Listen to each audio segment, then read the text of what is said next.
Hello and welcome to Johnny English. So today I'm going to be slightly controversial and I'm going to talk about Polish driving.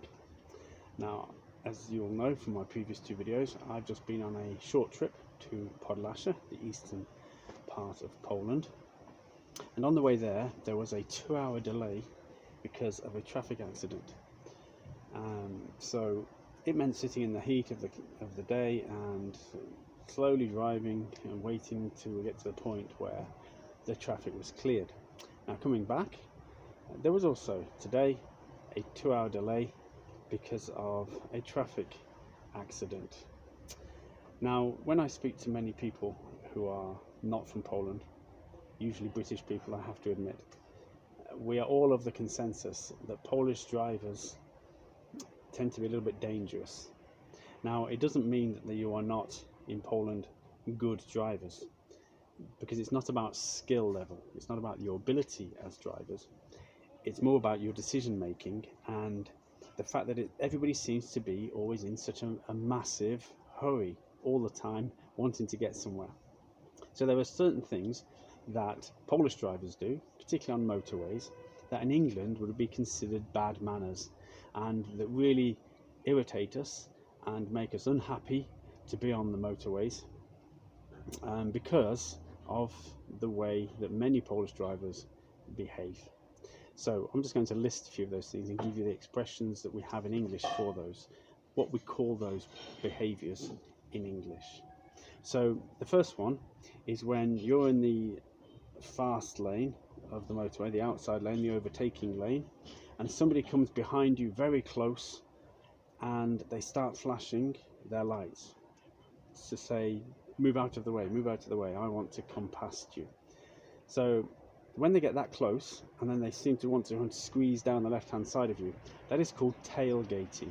It means they stick to the tail of your car, the back of your car, and they get as close as they can. Tailgating. In fact, in England that's illegal to do that, and if police see you do it, then you'll be certainly fined for doing so. So that's tailgating. Then there's another thing that very often happens, and that is what is called undertaking. So you're in the lane here and somebody will come on the wrong side of you, cut in front of you, and then go past the other car in front. So that is called undertaking. And quite interesting, I think, is the fact that we say in England that it's a very dangerous manoeuvre and that it could cause a very serious accident and people could die when you undertake. But what is interesting is this word undertaker is the person that takes you to a funeral, who looks after funeral arrangements. So it's maybe quite an appropriate name for that particular driving manoeuvre, undertaking. Something else that Polish people tend to do, and I guess this is not just Polish people, this happens I guess all over the world, and that is jumping lights. So it seems to be the rule that if you see a light change and you're within 100 meters of it, you can go. And that seems to be what happens, that it's a race to get to the lights before the other cars come across on their green light. So those two expressions for motorway driving, tailgating, flashing lights, and undertaking, are the two expressions that I just wanted to bring to your attention. And maybe those are the cause of the two accidents that we saw today, yesterday and last week. Who knows? But maybe those are useful expressions for you, and something I just wanted to talk about today. So thanks for watching, and I look forward to next time.